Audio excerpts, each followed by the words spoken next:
criança, é qualquer papo, eu vou te dar um presente. Pela inocência intrínseca, né? Nossa senhora, eu acho que é muito fácil você ganhar uma criança novamente. Uma criança que você magoou, machucou, você ganhar ela novamente é muito fácil. Vulnerável, né? E essas pessoas manipuladoras, esses psicopatas, né, da sociedade, que pra mim quem faz isso com uma criança é um completo psicopata.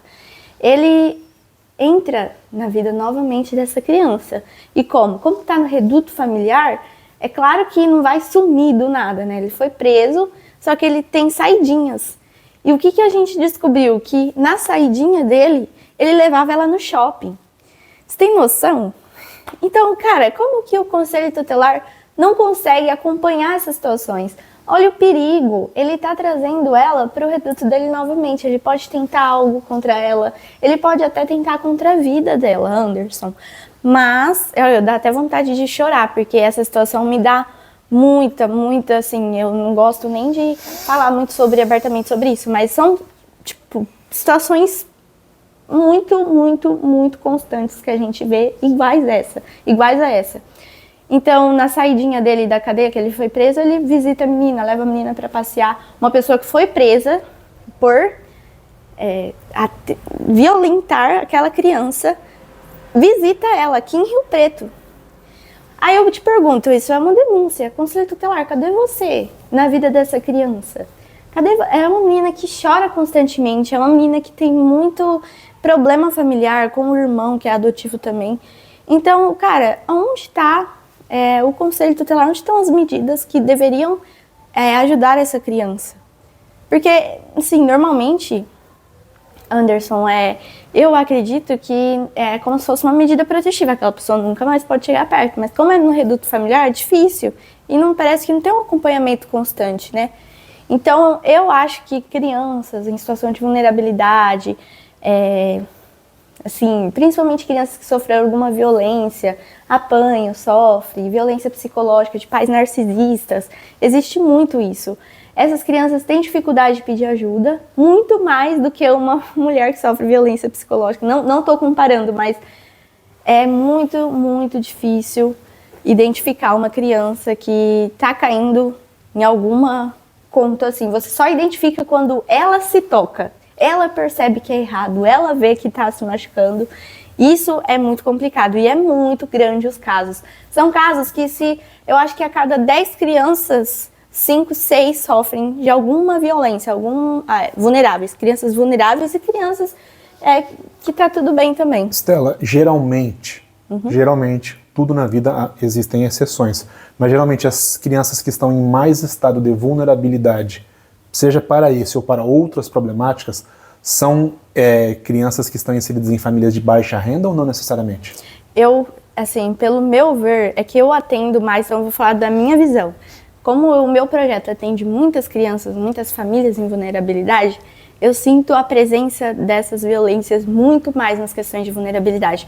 Por conta do que eu te falei, famílias sem estrutura, famílias sem conhecer os seus direitos, sim, famílias que têm um reduto familiar constrangedor. Não tem nem acesso e conhecimento à informação, né? Nenhum. Famílias que, tipo assim, é um tio mau, é um tio que tem mau caráter. Não, é uma pessoa criminosa. Exatamente. Então, isso é muito difícil de identificar. Eu acredito que pessoas com uma ainda um pouco melhor ainda conseguem identificar no seu reduto. Agora, essas pessoas em vulnerabilidade, como eu disse, elas se sentem muito como eu posso dizer? Desamparadas, isso. Então, não conhece seus direitos, não sabe muito bem o que é certo ou errado. E isso afeta muito. Ou a criança não tem ali todo o acolhimento familiar, porque, como eu disse, às vezes mora com a avó é incapaz, gente, uma idosa, é incapaz de proteger uma criança da maneira como o pai e a mãe protegeria. Porque, às vezes, o pai e a mãe daquela criança tá preso. E ela tá sobre a mão de pessoas que não conseguem ter o cuidado com ela. Mas para onde ela vai? A tutela é da idosa, a tutela é daquela pessoa, da tia, do tio. Então, o que vão fazer com essa criança? Isso, para mim, é um descaso muito grande no Brasil e eu não entendo, Anderson. A gente vê muitas crianças conseguindo sair disso, a gente vê, sim, muito resultado, mas parece que os resultados, comparado às coisas que acontecem, são muito baixos. Você, antes de entrar, eu preciso fazer 3 perguntas eminentes para você, que inclusive foram feitas naquela vez, que nós fizemos a entrevista que não teve como a gente ir, né? teve aquele probleminha técnico. Você é uma pessoa assumidamente de direita, correto? Isso. Mais de direita, vamos dizer assim. Né? Sim. Porque, obviamente, eu já te conheço há um certo tempo, sei que você não é radical. Sim. A direita, ela tende, a ideologia, a filosofia de direita, ela tende a entender um pouco mais aspectos, por exemplo, de meritocracia, esforço próprio, sair de situações de delicadeza. Acho que você já está entendendo onde eu quero chegar. Sim. A ideologia de esquerda, utópica ou não, ela tem mais, ela tem, pelo menos no discurso, mais questões de intervenção estatal.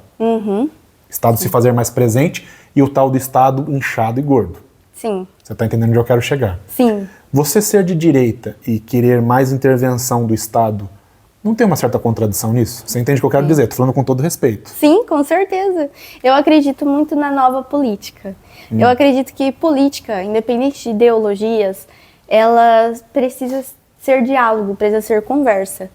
Obviamente que eu não estou falando das crianças. Não, falando, de um total. Criança não tem, é outra história, assim, mas Não, o total. de um né? total todo. Por exemplo, uma família que tem menos acesso à parte financeira, Sim. tem que ter uma intervenção maior do Estado, entendeu? E via Com de regra, certeza. a ideologia de direita, os autores da direita, tendem a defender um pouco mais as questões meritocráticas. Isso, Entendeu? mais privativas, Sim. né?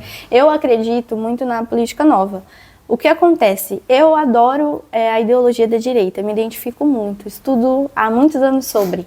Porém, gente, nós vivemos em uma sociedade em que existem situações em que precisam de constantemente ajuda. Por quê? Já teve falhas no passado de longos governos em que deixaram totalmente pessoas em situações que as pessoas estão. Então a gente precisa dar uma atenção. O que eu acredito que a política possa resolver dessas situações de questões que o país enfrenta? Diálogo. Eu não acredito que briga resolva alguma coisa. Eu não acredito que se você for de esquerda ou de direita, a gente brigar para saber qual é a solução para aquela família é algo certo. Eu acredito que, como você tem uma opinião diferente da minha, vamos supor, a gente tem opiniões totalmente diferentes. Mas a gente pode dialogar com, fazer disso algo positivo. Em prol do bem comum, né? 2 visões é melhor que uma visão só. Se a gente tem 2 visões sobre o mundo, poxa, a gente pode resolver o problema da melhor maneira possível.